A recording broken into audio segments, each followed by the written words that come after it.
Hey everybody, what is going on? Hexlex here. Got another Master Duel video for you. It's Monday, which means of course it is once again time for another one of our viewer specials. That's right, we every week here, usually on Mondays, early in the week, will showcase games from you all, the viewers, as opposed to just seeing me play all the time.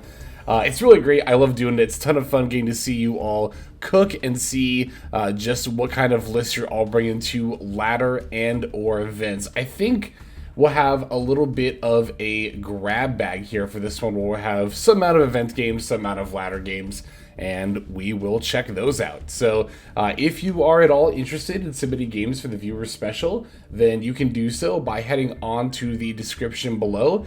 And from there, you can find an invite link over to the Discord server, the Hexlexplex. We do a ton of fun stuff over there, including we actually have our Plex leaderboard challenge going on right now, where you can submit your ranked ladder stats and in doing so, potentially win some free prizes. If you're interested in checking that out, there's also a video link in the description as well. And speaking of the Plex leaderboard challenge, I don't have this set in stone just yet, but I'm thinking next season, next month when we do the leaderboard challenge again, I'm going to give out prizes every week instead of, giving a whole bunch out at the end of the month.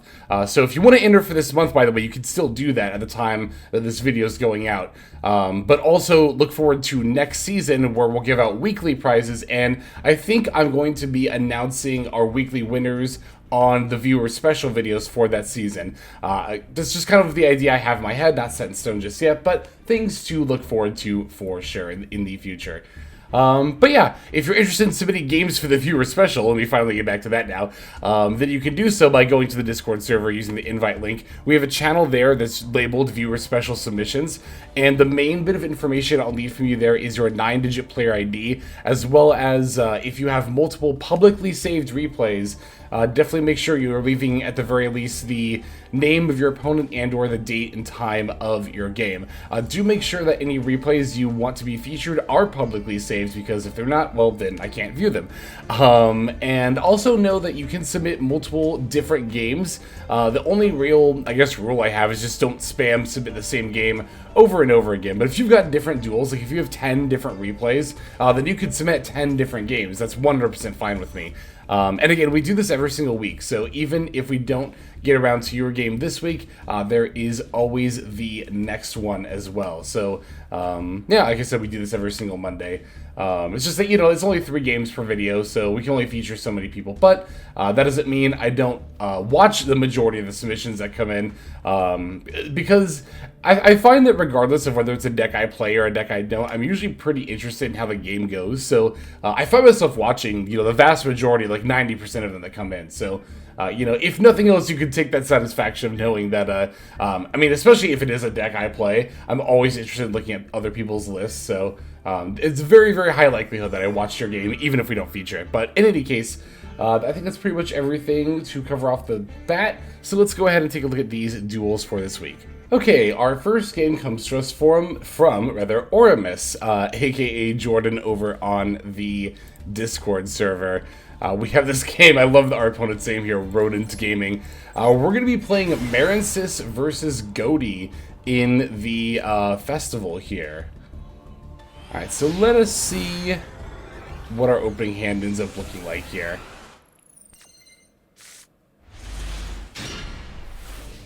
Oh yeah, you can ignore all the Blackwing monsters that were in the deck tracker. That was just from the last deck I played that you might see in a very near future video. But anyway, looks like we opened quite a few Marinis monsters, as well as the Ice Shade Ran Azure. This card is so good in like just about literally any single water deck. Having the Imperm is definitely not too bad here. We are going second, so this Imperm will definitely be very helpful. Particularly here in the festival. This should hopefully be enough to stop whatever our opponent does here. They're opening with the Supe Duskwalker. That's going to allow them to go straight to the Arianopis here, which I imagine we're going to end up, imperming here. That way they don't banish the level 2 tuners, and then, but they have the Crossout Designator. It's going to be pretty brutal. Remember, this is the event, so no Maxi, no Droll. Crossout calling Imperm is much more likely here.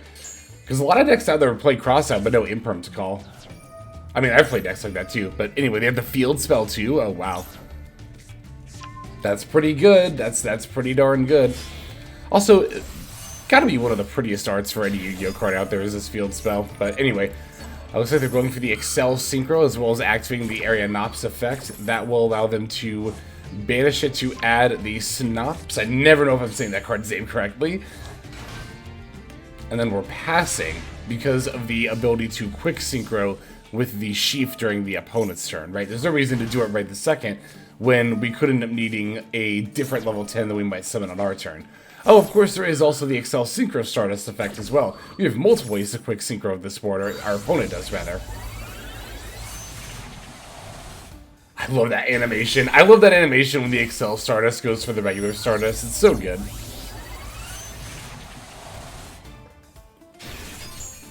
So they are going to summon the Baron de Fleur. Coming out a little bit too late, though, as because it is in the middle of the chain link, the Baron can't interrupt it to negate the Ran Adrenine, so now we're just going to summon the Gamir Adrenine, and now we have a good bit of both protection and disruption, I believe, because if I recall correctly, this says, yeah, monsters can be destroyed or banished by your opponent's card effects. Then, if you do that in response, you can banish those cards. So basically the idea is, if our opponent uses the Baron here, I believe in theory, then they'll still get to negate the effect, but they won't destroy the card. And then, due to the effect of the Gamir Adrenine, we should be able to banish the Baron as well. I think is how that works. Anyway, we're doing our Marinis line now that we have established the Gamir Adrenine, which is, again, a very good counter to the Baron here. We got the Blue Slug and the Sea Angel. Opponent's going to use the Ash Blossom on the Sea Angel. That's a little rough, cutting us off from access to either Dive or the Battle Ocean, but we do have Sleeping Maiden here. Gonna special that before linking off the Sea Angel and the Blue Slug for the Coral Anemone. Now this is one of the bigger choke points for the deck. If that card gets negated and or destroyed, then it can be very hard for the Marinis deck sometimes to come back. Although I think really all you need is one extender to amount to come back from that point, but no, opponent does not want to use that Baron because we have the Gamir Adrenine, right? So we're going to get to summon our Coral Bubble Reef, adding back our Seahorse, getting to equip the Blue Slug. Now they're going to go for the Baron effect, and we get to chain with the Gamir Adrenine. So, again, this should still negate the Bubble Reef, but it'll prevent the destruction. Yes, and then... Oh, we don't get to banish, though. Really? Hang on, let me read this again. Then if you activate this effect in response to your opponent's card or effect activation, and your opponent has a card with that name on their field and or graveyard, you can banish those cards. And we activated it directly in response to the Baron, right? I think you even said in your little blurb here that there was a, yeah, the Ice Jade text seemed bugged. So I was trying to figure out, that's one of the reasons I wanted to watch this game again, is I wanted to see if that was a bug or if that was like a weird rules interaction. If you activated this effect in response to your opponent's card or effect activation, we activated it in response to the Baron's effect activation. So we should have banished it. You can banish those cards. Card with that name on their field and or their graveyard. I'm just really looking at the wording here. Quick effect, you can activate this effect, face-up cards you control cannot be destroyed or banished by your opponent's card effects this turn. Then, if you activated this effect in response to your opponent's card or effect, because if it was just card activation, then I would understand, but it says card or effect. Baron's effect, it had effect activation. Your opponent has a card with that name on their field, which they did. Yeah, I don't know why that didn't banish either. Maybe someone else out there in the comments can leave, because I would be more inclined to believe it's a weird rulings interaction than a bug. In situations like this, it's almost never a bug, but this is one where I can't figure out if it is a weird ruling thing, just based on the wording of Gamir Adrenine. Well, in any case, we were still able to clear out a good chunk of our opponent's board there, despite not getting the banish that I think we should have off there. We do get to add the Battle Ocean now. It is going to be during our opponent's turn, but better to have it now than not at all. Oh, I've never seen this one. Spear of the Goti? I've never seen this card before. Start the damage shed this card battles an opponent's monster animation, monster your opponent's 15 damage card, and then blah blah blah. Supposed to summon all of them, wow. But they're just using that as a stepping stone to go for the Goti the deep beyond here, okay. Getting to add a Zep off the field spell as well here. Oh, but we get to activate our effect. Hang on, let's see. Gem of Monster is face up, banish face up. This card gains 600 attack. So, like, that's funny. By Goti doing their thing, right, and just banishing a bunch of stuff, they just make our Great Bubble Reef giant, and they can't battle over it. That's really funny. That's actually super funny. This actually ends up being, like, the perfect counter here.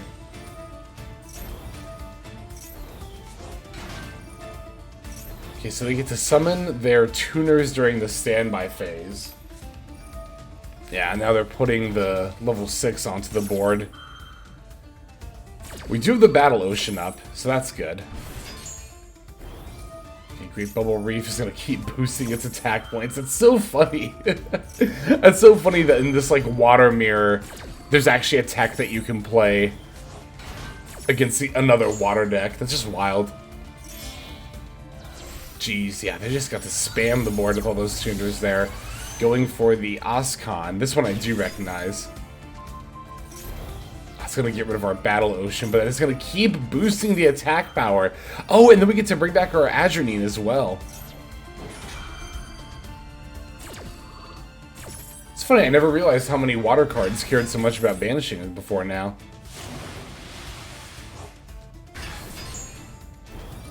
How big is it now? 5,000 attack? I wonder if we can, like, OTK with a single Bubble Reef attack. I don't think she'll get that big, but could happen. Okay, so we're activating Gamera Adrenine directly in response to the Paces.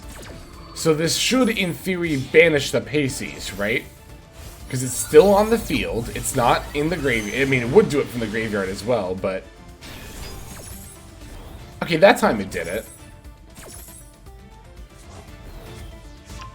Huh, that's weird. That did get banished because of the Gamera Adrenine, right? Activate effect resolution, yes, of Gamera Adrenine causes us to get banished. So why not with Baron? I don't think it's a bug. It's got to be a rules interaction, right?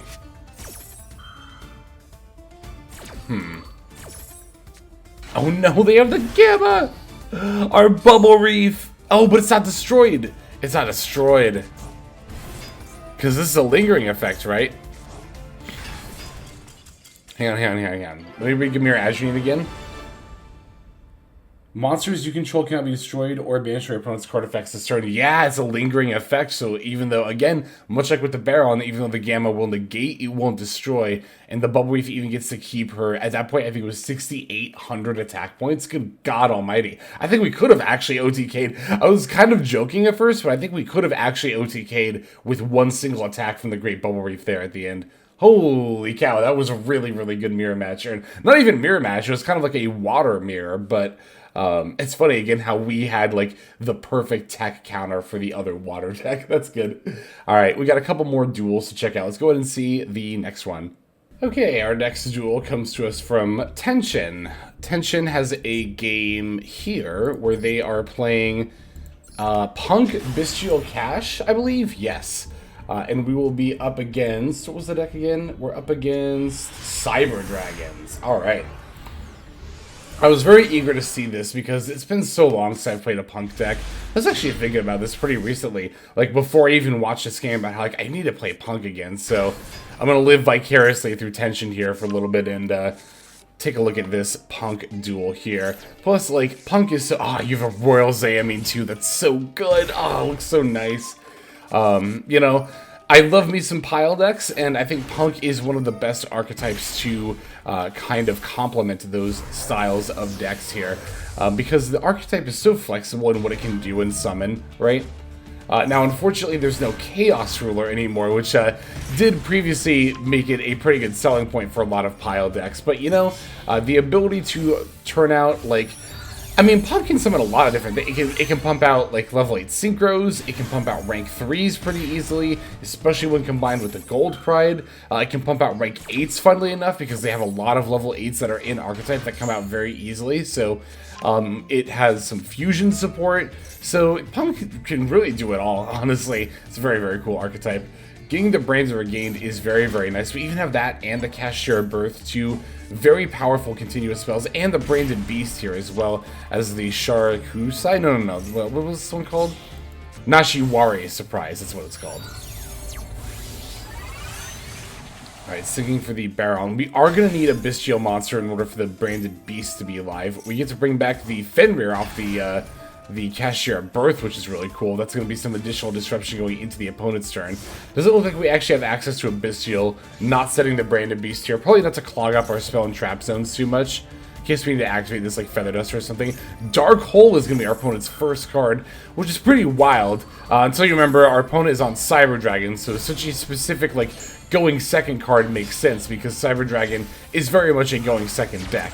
Now, thankfully, we do have the Baron, but that is going to eat up our Omni Negate. But we have also resolved a Max C here, so Cyber Dragon is going to have to play through that in order to win this turn. We're going to get to destroy the Cyber Dark Realm as it's activating, meaning that it's not going to resolve and be able to add the Cyber Dark monster there. We also get to use Cashier Birth and banish that Hurts out of the graveyard. Opponent's still going to Power Bond that searched Cyber Dragon with the Cyber Dark Chimera for Chimera Tech Over Dragon, doubling the attack to 3,200. That also gets to attack once for each fusion material used, so it gets 2 attacks on top of that. Alright, Almirage is going to prevent the destruction of the Chimera Tech. Oh wait, why did we do that though, actually? Hang on. I don't know why we used the Almirage's effect. I think it was to try to circumvent the effect of Over Dragon, but it says send all other cards you control to the graveyard. It's also a send. Oh, I mean, in that case, yeah, we do that to pop the Almirage off and get the destruction protection. But even then, yeah, it's like we have the Fenrir, so we were always just going to banish it face down anyway. I mean, it was a good attempt to recover from the Cyber Dragon player, but yeah, I mean, even... You know, it's funny because a lot of people might see this board and be like, it doesn't look that threatening as far as like disrupting the opponent on their turn goes. But even Max C aside, which I don't think we even end up needing the Max C to win here at all. You know, we still have the Omni Negate, we still have the Fenrir Banish, and one thing we didn't even end up needing to use there was going to be the Synchro into the Amazing Dragon for multiple bounces. One other thing that we get to run here is the Virtual QB Shen. Although it didn't come up during this duel, this card is actually very good in this format, in particular against Snake Eye, right? Because this card says that only cards sent from the field to the graveyard are banished. So if you're playing a kind of pile deck where you want to be milling a lot of cards, you can still do that while Shen is face up. It's not going to interfere with that. But on the opponent's end, if they're, again, on Snake Eye, and they're trying to send Poplar from the field to the graveyard to set it up in the spell trap zone, or Flambridge Dragon from the field to the graveyard in order to summon back multiple level 1 fires, they're not going to be able to do that because Shen will end up banishing them. So, pretty good card for this format, and playing this style of Punk deck makes it very, very easy to include a tech extra deck monster like that. So, cool stuff. We got one more game to check out. Let us take a look at it here. And speaking of Snake Eye, our last game here, coming to us from Evil Sunny, aka Bunny, over on the Discord server here, is going to feature an 11-turn duel, 11 turns, where we are playing Snake Eye against, I believe it was Twin Sprite? Let me just double check over here. Yes, Twin Sprite. 2 decks I think are both very, very cool, so also very eager to see what our build looks like here. Looking pretty good, looking pretty good. Alright, so we're going to start with the Snake Eye Ash. This hand is looking pretty good too. They are going to have the Veiler for it, but we do have the Diabell Star for follow-up. So, although a good amount of the time, the single negate against the Snake Eye Ash can be enough to, you know, stop a play altogether. In a situation like this, as we can see here, we do have the Diabell for the follow-up. So, we're going to get to use the original Sin here, sending the Diabell to pull out the Oak. Oak effect is going to activate, bringing back the Snake Eye Ash. Opponent's going to Nibiru at this point, so that is probably going to be the end of things there. That's a pretty definitive stop there. But you know what? We did eat 2 of their disruptions. Very, very good. We're shotgunning the Maxi during the draw phase. Opponent's going to have an Ash Blossom here in response, so Yeah, it didn't matter when we were using that C. Unfortunately, the Ash Blossom was always going to be there to negate it. We do still have a couple of pretty good disruption tools, except we just lost one of them to the Harpy's Feather Duster. But I do very much like that we're chaining the Imperm anyway. This might seem pointless, but it does give our opponent the opportunity to misplay if they choose to play a spell or trap card in this middle column, which you never know. They could always forget. If we're going to lose the Feather Duster, or the Imperm to the Feather Duster anyway, it makes sense to open up that potential. Again, I've talked about this before. Any opportunity you can give your opponent to misplay, you should definitely take here. We're going to throw out our final card here, the Jewel and Lockbird, against the Sprites here. That will stop the Jet Search, which will stop the starter, which does stop a body, which is pretty good. Although things look pretty dire for us in this situation, I kind of can't believe they didn't end on more cards here, actually. I think the Twin Sprite player could have potentially, even under the Jewel, put out... Well, maybe they could have put out... Well, although, to be fair, they don't have full Twin access. They only have the Kissekeel. So, there is that. But we do have the original Sin in the graveyard, so we will get to use this effect during our next turn to add a Snake Eye Ash. So even though, like, that's one of the ridiculous things about Snake Eye. Like, they don't even need to top deck into a follow-up play. They'll just always have it. Okay, here they are going to end on the IP as well. That is a little bit scary. Another Max C. We could actually potentially cycle that here. Which we are going to do, which is good, because if they use the IP, which they're probably going to, this will give us multiple draws. I like that Max C a lot right here.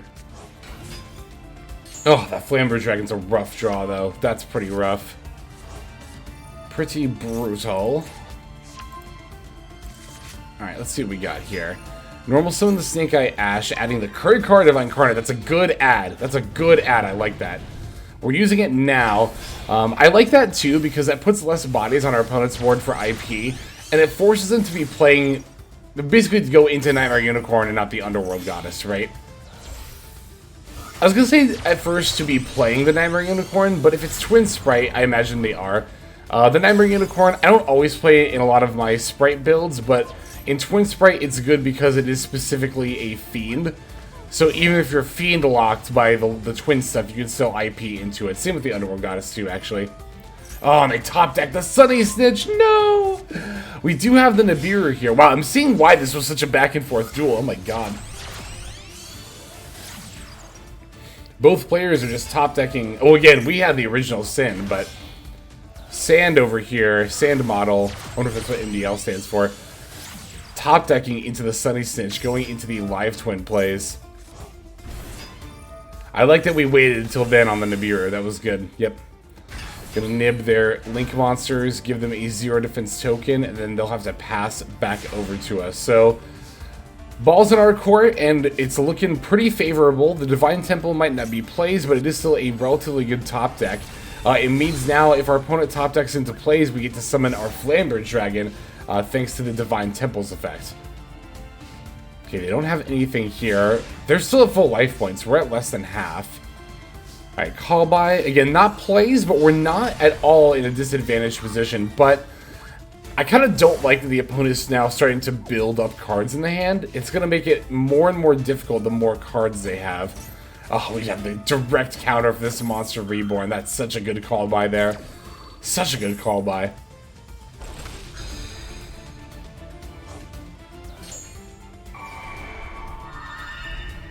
Alright, Monster Reborn, yep, resolves with no target.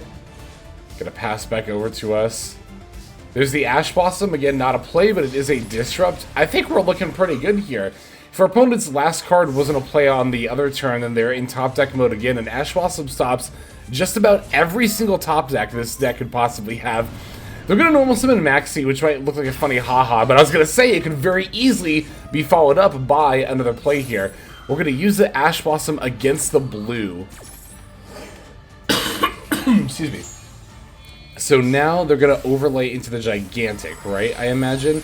Well, they could have gone for an Elf first, unless they used... Oh!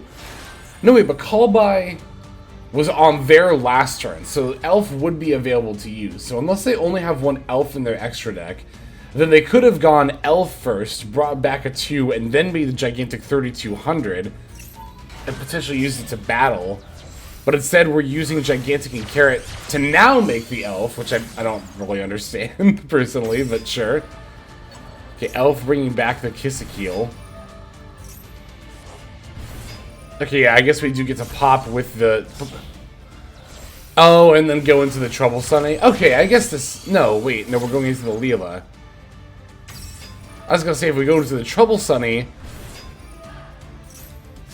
That would have been lethal, but we could have battled... Okay, now we're going into Trouble Sunny. No. Now we're going into Kisakeel again. Do we not play Trouble Sunny? Does our opponent not play Trouble Sunny in the extra? I'm a little confused by that sequence of plays there, but... I mean, even if they had made Trouble Sunny, that wouldn't have been lethal. Oh, but maybe with the burns? Because they would have battled over the Nibiru, done 300, tagged out into Kisakeel and Leela, done another 2200. That would have been 33 minus 22 is 11. And we've taken 2 burns, which would have been fine so far, because we could take 5 in that situation. We've taken 2 burns so far, right? That's what I said. Now this will be the 3rd one. I think we could have done it. Oh, what are we going into here? Oh, is this just a format Appaloosa? So this would have been the 4th burn. We wouldn't have been able to summon any more beyond this point had they done a Trouble Sunny play. But I think we would have been fine, honestly. Yeah, because they just concede here. Yeah, I think we would have been fine even if they had... Even if our opponent had gone into the Trouble Sunny... I think we still would have been fine here in the long run. So, wow, that was a very, very good duel. Thank you very much for that. And as always, ever, thank you to everyone who submitted for the viewer special. Again, even if you didn't get submitted this week, there's always the next one. And yeah, I mean, this series can't happen without you all submitting games. So it's definitely very cool and important that you all are doing that. So thank you all very much. But in any case, that'll do it for this week's viewer special. Let us now move to the outro. Hey everybody, thank you so much for watching all the way to the end of the video. That means a lot to me. It's also a great way to support the channel, so thank you very much in that way as well. If you're interested in supporting the channel in other ways, like the very special patrons that I am thanking here, you can do so by checking out some of the links in the description. One of those goes to the Patreon, where you can join these fine folk and support the channel that way. I do post daily content over on Patreon, so you do get something for supporting there. And if you're interested, I also have a coaching tier option as well. Details again will be on Patreon in the link below. Also in the description linked below is my Twitch page where I stream a few times a week. You can go ahead and check that out, follow or subscribe over there if you ever want to catch me live.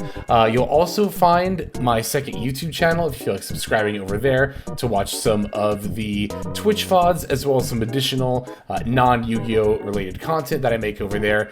Again, any of those links you want to check out is all a great way of supporting. But again, even if you don't do that, just watching was also a fantastic way to support. And once again, I have to thank you so very much. But in any case, this is Hexlex. I'm going to be signing out, and I'm hoping you have a fantastic day.